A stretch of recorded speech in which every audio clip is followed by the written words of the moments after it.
जो शांति तरीके से ईद के सभी त्योहार मनाए जाते हैं, फिर इस हिंदू राष्ट्र में हिंदुओं को अपने त्योहार मनाने का अधिकार नहीं है।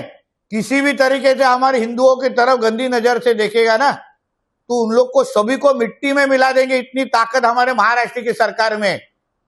उनका पाकिस्तान में बैठे हुए अब्बा भी उनको पहचान नहीं पाएगा। मगर ये आखिर में मानसिकता का विषय है, ये माइंडसेट है, जिहादी माइंडसेट जिसको हम लोग बोलते हैं। मगर सहन भी कितना करेंगे? यही तो फर्क है ना भगवत गीता और कुरान में, यही फर्क है। यही हम लोग बार बार कहते हैं। कभी कभी भगवत गीता और कुरान के सब सामने सामने रख के कभी तो पढ़ना चाहिए, तब समझ में आएगा कुरान पढ़ने वालों में क्या होता है और भगवत गीता पढ़ने वालों की जिंदगी कैसी होती है। देखिए, माझगांव में जो हमें गणेश चतुर्थी के जो मिरवणूक निकल रही थी, उसके ऊपर कोई जिहादी ने अपना असली रंग दिखाया। हम लोग इनको हरे सांप क्यों बोलते हैं, वो कल फिर एक बार सिद्ध हो गया। जो गंगा जमुना तहजीब बोलने वाले, जो भाईचारा बोलने वाले, सर्वधर्म समभाव बोलने वाले, अभी वो बंदर गए कहाँ, कौन से झाड़ पे बैठे हैं, उन्होंने बताना चाहिए। फिर जो नियम ईद के वक्त लगता है, जो शांति तरीके से ईद के सभी त्योहार मनाए जाते हैं, फिर इस हिंदू राष्ट्र में हिंदुओं को अपने त्योहार मनाने का अधिकार नहीं है।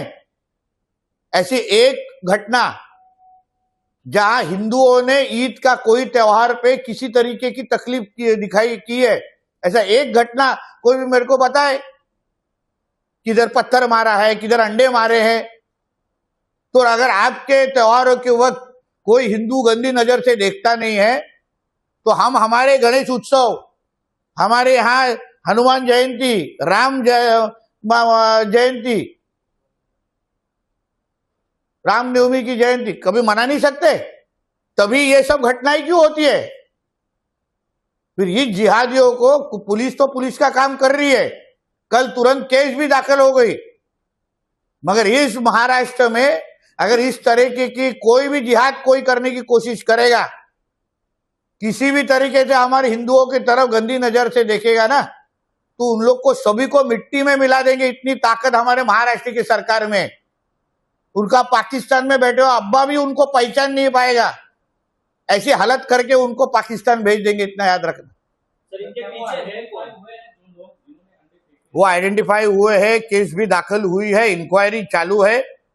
मगर ये आखिर में मानसिकता का विषय है, ये माइंडसेट है, जिहादी माइंडसेट जिसको हम लोग बोलते हैं।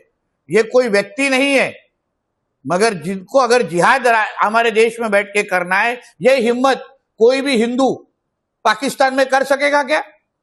इस तरीके का कोई भी ईद का या मुहर्रम का कुछ भी अगर त्योहार मनाया जाता है उधर, तो कोई भी हिंदू ने अगर पत्थर मारा तो उसको ये लोग जिंदा तो रखेंगे क्या?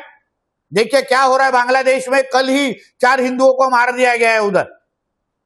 तो कोई इस्लामिक राष्ट्र में जहां मुसलमान ज्यादा रहते हैं, वहां कोई अगर हिम्मत करता नहीं है, तो फिर इस हिंदू राष्ट्र में जहां 90% हिंदू रहते हैं, वहां हिंदू त्योहारों के ऊपर गंदी नजर देखने की ये लोग हिम्मत भी कैसे करेंगे? करते। इसलिए इस राज्य में हमारे देवेंद्र फडणवीस जी की सरकार है, हिंदुत्व की सोच की सरकार है। इन सभी को ऐसा सबक सिखाएंगे कि पाकिस्तान में बैठा हुआ अब्बा भी उनको पहचान नहीं पाए। ये मानसिकता इन लोगों पे कहां से आती है और इनके पीछे कोई है क्या? देखिए, गजवाए हिंद के अंतर्गत इनको इस देश को इस्लाम राष्ट्र 2047 तक बनाना है। और इसलिए जहां जहां हिंदुओं के त्योहार है, जहां जहां ज्यादा हिंदू रहते हैं, जहां जहां हिंदू अपना त्योहार मनाते, वहां इस तरीके की हरकतें करने के लिए ही इनको जिहाद करने को बोला जाता है। फिर कभी लव जिहाद करेंगे, लैंड जिहाद करेंगे, हलाल जिहाद करेंगे, और ये अभी नए तरीके जिहाद आए। तो इसलिए इन जिहादियों को, इस राष्ट्र को ही इस्लाम राष्ट्र बनाना है, और इसलिए ये सारी कोशिशें करते। पर इन भूल गए शायद कि देश में और राज्य में हिंदुत्व की सोच की सरकार है। इनका ये क्या अब्बा का पाकिस्तान नहीं है। ये बहुत सेंसिटिव मैटर है। इस पूरे घटनाक्रम की आप और सीएम साहब की कुछ फोन द्वारा देखिए, हम सभी एक दूसरे के टच में, हमारे सारे हिंदुत्ववादी कार्यकर्ता वहां टच में। आखिर में लॉ एंड ऑर्डर का विषय है, इसलिए हम सभी को शांत रखने का हम लोग ने आह्वान भी किया है, मगर सहन भी कितना करेंगे। हम लोग कभी ईद के वक्त, अभी ये हफ्ते में ईद है, हम लोग अभी कोई भी हिंदू इस तरीके से हरकत कभी करता नहीं। यही तो फर्क है ना भगवत गीता और कुरान में, यही फर्क है, यही हम लोग बार बार कहते हैं। कभी कभी भगवत गीता और कुरान के सब सामने सामने रख के कभी तो पढ़ना चाहिए, तब समझ में आएगा कुरान पढ़ने वालों में क्या होता है और भगवत गीता पढ़ने वालों की जिंदगी कैसी होती, तब समझ में आएंगे कि ये लोग अंडे क्यों उठाते।